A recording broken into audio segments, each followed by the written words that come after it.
This is Optimal Relationships Daily, episode 1861. Why Can't He Just Cooperate? How to Handle Your Non-Compliant Child, by Adina Soclof of ParentingSimply.com. Hello, everybody, and welcome back to ORD with me, your host and narrator, Greg Audino. I'm so happy to be here with you once again and reading from another parenting article, courtesy of one of our regulars, Adina Soclof. Today, we will hear her answer a question sent in by one of her readers about how to meet their non-compliant child with grace and understanding. So, let's get into it now and optimize your life. Why Can't He Just Cooperate? How to Handle Your Non-Compliant Child, by Adina Soclof of ParentingSimply.com. Dear Adina, I've taken your class and have found it to be very helpful. I'm able to use the communication techniques that you taught with all but one of my children. I have 4 children. For example, I will say, when all the blocks and Legos are put away in the box, we will have our snack. 3 children will clean up, and 1 child, my son, will sit on the table and continue to play. What do I do then? Answer. You will always have that one child who likes to rock the boat. It's actually hard to see, but it does show strength of character. He likes to do his own thing. Some children have a hard time complying and need an extra nudge. It sounds crazy, but every parent needs a child like this in their life if they want to develop their own strength of character, fortitude, and patience. To help your child listen, you can try the following. Number 1. Don't let him get to you. Some children like to make waves and engage their parents in a power struggle. It makes them feel important and powerful. It's a basic human need. Children want to feel valued and in control, and this is how they demonstrate that need. It seems a little backward to rational thinking adults, but it's one of those quirky things about children's behavior. Your son is just letting you know that he's feeling small and vulnerable. He's letting you know that he wants to be in charge, and that no one can tell him what to do, especially his own mother. It's in everyone's best interest to remain calm.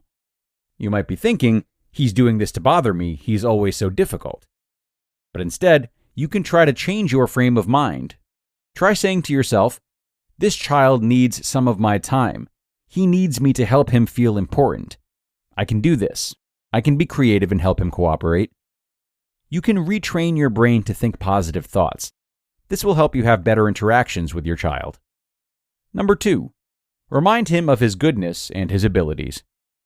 It will help you and him to think about the times in the past that he has helped or he has been cooperative. You can also remind him of his other accomplishments. It will help him feel good about himself, which is what he really wants. It will also impress the other children. He may feel as if he needs to live up to his reputation. You can say, I know you can clean up. I remembered how much you helped me yesterday when the family room was such a mess. I know you can clean up now. Or, a boy like you who can win a basketball championship will be able to clean blocks without any problem. Number 3, give him the benefit of the doubt.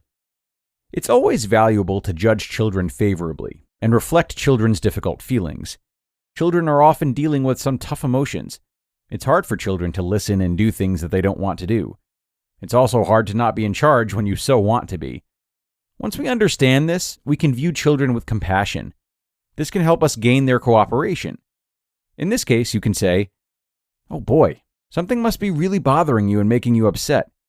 You're not ready to put away your blocks, even if it means you're getting a snack. Do you need a minute or 2 to get it together? Number 4, use it as an opportunity to teach kindness. I was always taught that sometimes it's more effective to be kind, even in the face of disrespect and anger. It can diffuse tension and encourage better behavior more than anything else can. You can try saying, Mikey is having trouble cleaning up. He's pretty upset.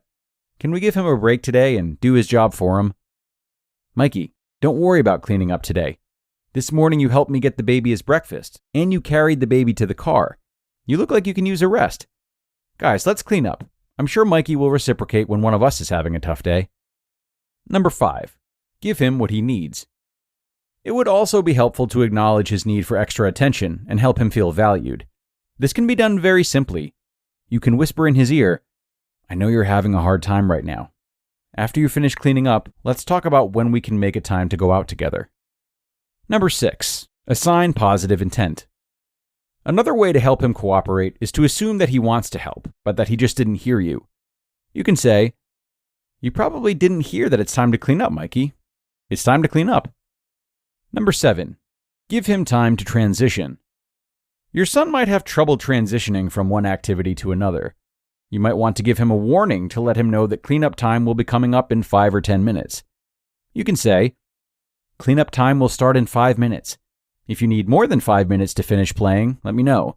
If you think you need extra time, we can clean up in 10 minutes. This also gives him some control over the situation, which is what he really needs. And number 8, praise. Children should be commended when they comply, even if at first they defied you. It's the final action that counts. A child who overcomes his initial resistance and does what his parents ask him to do shows more strength of character than a child who readily obeys.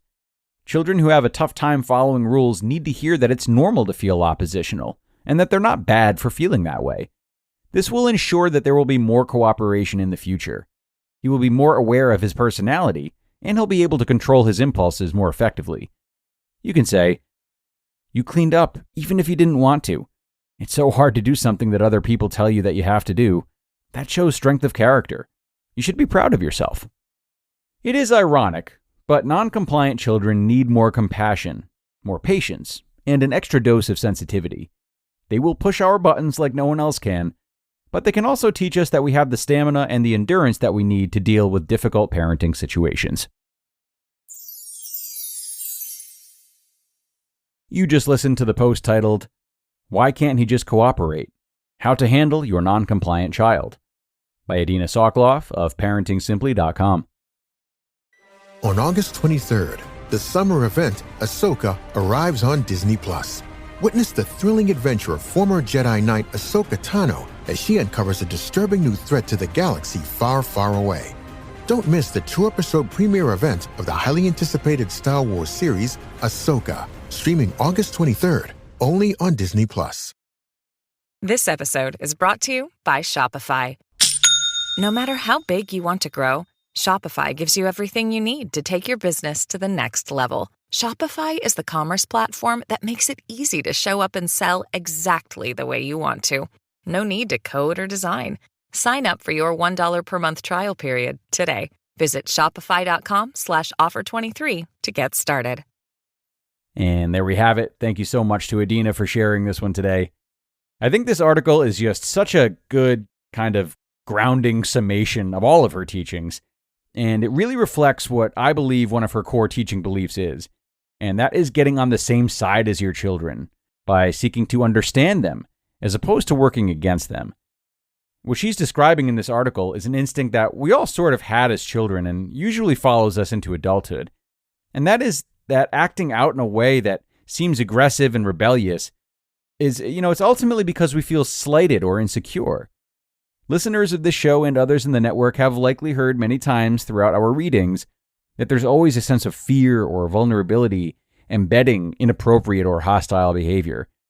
And therefore, a big goal as parents or non-parents who want to have stronger relationships with our children or anyone else is to keep this knowledge at the top of our minds so we can engage with these people, whomever they are, in a way that allows us to hear them rather than defend ourselves against what we interpret to be an attack. There are long-term benefits to this, especially as a parent, because when we start fights or go to war with our kids, we only stand to get what feels like a good result. But ultimately, we run the risk of silencing our children, which only breeds more pushback down the road. So look to Adina's list today and consider what you can do to get on their team instead of letting your ego run the show. And with that, it is time to wrap up another episode of ORD, everyone. Thanks again to Adina for a post that I feel was extraordinarily versatile, as much of her work is. Have a great rest of your day, folks, and be sure to tune back in tomorrow for another parenting post. That's where your optimal life awaits.